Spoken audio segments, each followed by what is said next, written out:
ABP news आपको रखे आगे। बात की बात करनी है अब जो पूर्व राष्ट्रपति प्रणब मुखर्जी की किताब से शुरू हुआ है।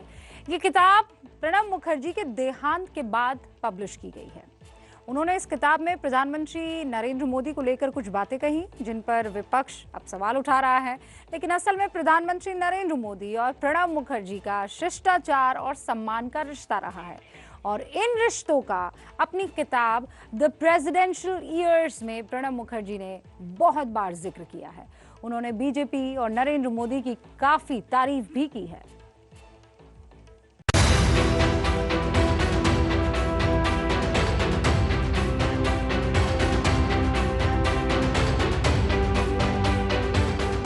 अच्छा होता उस दिन देश के प्रधानमंत्री के रूप में प्रणब मुखर्जी को अवसर दिया गया। अवसर प्रणब दा को मिलना चाहिए था, लेकिन मनमोहन सिंह जी को बिठा दिया गया। प्रणब मुखर्जी को प्रधानमंत्री शायद बनाए होते तो शायद इतनी बर्बादी नहीं हुई होती।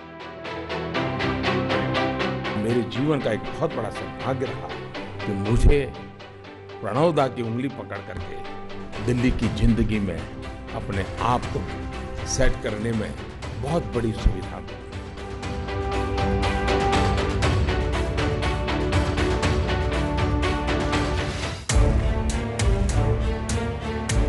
प्रणब मुखर्जी के राष्ट्रपतित्व काल में नरेंद्र मोदी 3 साल प्रधानमंत्री रहे। प्रणब मुखर्जी ने ही 26 मई 2014 को नरेंद्र मोदी को प्रधानमंत्री पद की शपथ दिलाई।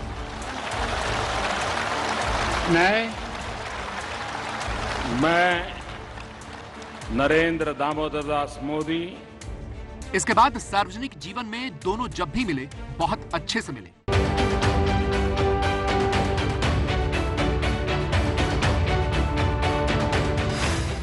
यहां तक कि नरेंद्र मोदी कई मौकों पर प्रणब मुखर्जी के पैर छूते हुए भी नजर आए।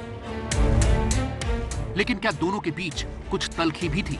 क्योंकि पूर्व राष्ट्रपति प्रणब मुखर्जी ने अपने राजनीतिक अनुभवों पर आधारित जो किताब लिखी है उसमें प्रधानमंत्री नरेंद्र मोदी पर कुछ सवाल भी उठाए हैं। इस किताब का नाम है द प्रेसिडेंशियल ईयर्स। यह किताब उनकी मृत्यु के बाद प्रकाशित की गई है। इस किताब का चौथा हिस्सा कल रिलीज हुआ है, जिसमें 2012 से 2017 तक की घटनाओं का जिक्र है। इस किताब में एक जगह प्रणब मुखर्जी ने लिखा है कि नरेंद्र मोदी को संसद में ज्यादा समय बिताना चाहिए। लिखा है कि संसद में प्रधानमंत्री की शारीरिक उपस्थिति ही इस संस्थान के कामकाज के तरीके में बहुत बड़ा फर्क पैदा कर देती है। प्रधानमंत्री मोदी अब अपने दूसरे कार्यकाल में हैं। उन्हें अपने पूर्ववर्तियों से प्रेरणा लेनी चाहिए और संसद में मौजूद रहकर एक प्रत्यक्ष नेतृत्व उपलब्ध करवाना चाहिए, ताकि उनके पहले कार्यकाल में आई संसदीय संकट जैसी परिस्थितियां फिर पैदा न हो।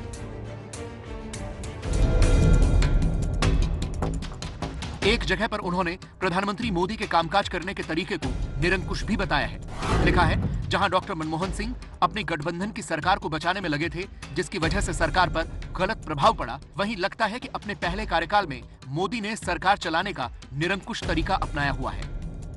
लेकिन यह खबर का सिर्फ एक पहलू है, क्योंकि इसी किताब में पूर्व राष्ट्रपति प्रणब मुखर्जी ने नरेंद्र मोदी और उनके काम करने के तरीके और बीजेपी की खूब तारीफ की है।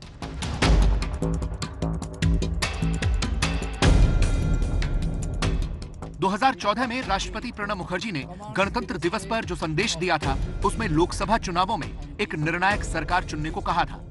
2014 में जब देश ने निर्णायक रूप से बीजेपी को चुना, तो प्रणब मुखर्जी ने इसका भी जिक्र अपनी किताब में किया। लिखा है, बीजेपी को पहली बार लोकसभा में अपने दम पर पूर्ण बहुमत मिला और इस तरह से वो सरकार बनाने में कामयाब रहे। हालांकि ऐसा इसीलिए संभव हो पाया क्योंकि उन्होंने अपने सहयोगियों को साथ में लिया था। लेकिन असली विजेता वो मतदाता हैं जिन्होंने बड़ी संख्या में बाहर निकलकर निर्णायक सरकार चुनने के लिए वोट किया और राजनीतिक स्थिरता को प्राथमिकता दी। अपनी किताब में प्रणब मुखर्जी ने पूर्व प्रधानमंत्री डॉक्टर मनमोहन सिंह और प्रधानमंत्री नरेंद्र मोदी के बीच तुलना भी की है।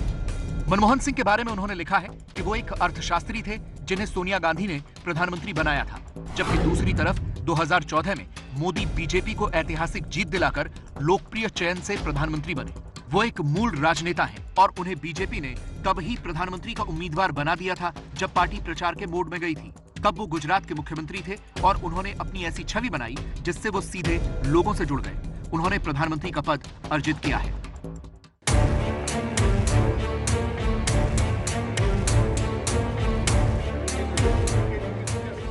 प्रणब मुखर्जी खुद विदेश मामलों के बड़े जानकार रहे हैं।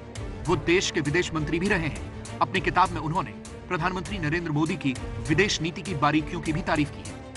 लिखा है, जब नरेंद्र मोदी प्रधानमंत्री बने, उन्हें विदेश मामलों के बारे में कोई जानकारी नहीं थी।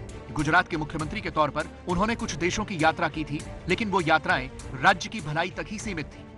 विदेश नीति उनके लिए एक अनछुई जमीन थी, लेकिन उन्होंने वो किया जो आज तक किसी प्रधानमंत्री ने नहीं किया था।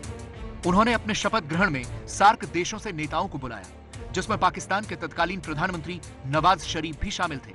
उनकी इस सबसे अलग पहल ने विदेश नीति के कई बड़े-बड़े जानकारों को भी हैरान कर दिया था।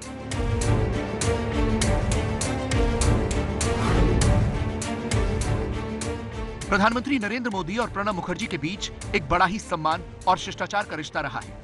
प्रधानमंत्री नरेंद्र मोदी ने प्रणब मुखर्जी की विद्वता का हमेशा सम्मान किया और उनकी संवैधानिक महत्ता को हमेशा ही तरजीह दी। राष्ट्रपति के पद से सेवानिवृत्त होते हुए प्रणब मुखर्जी ने प्रधानमंत्री के बारे में क्या सोचा, ये भी उन्होंने अपनी इस किताब में लिखा है। जैसा कि मैंने अपनी शपथ में कहा था कि मैं हमारे संविधान को संरक्षित, सुरक्षित और बचाने के लिए संघर्ष करूंगा, ये सिर्फ शब्द नहीं थे, बल्कि ये भावना भी थी। इस काम में मुझे प्रधानमंत्री नरेंद्र मोदी की सलाह और सहयोग ने हर कदम पर लाभ दिया है। उत्साह और ऊर्जा के साथ वो देश में बड़े परिवर्तन कर रहे हैं। मैं अपने साथ उनके और अपने संबंधों की यादों को लेकर जा रहा हूं। भूमिका क्या होती है, उसको कायदा कानून से, दायरे से कहीं ऊपर अपनत्व से, प्यार से और इस पूरे राष्ट्र जीवन के परिवार के मुखिया के रूप में जिस प्रकार का उनका मार्गदर्शन रहता था, मुझ जैसे नए व्यक्ति को,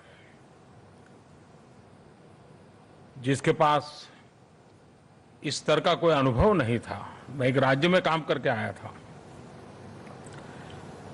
ये उन्हीं का कारण था कि मुझे चीजें समझने में, निर्णय करने में उनकी बहुत मदद रही।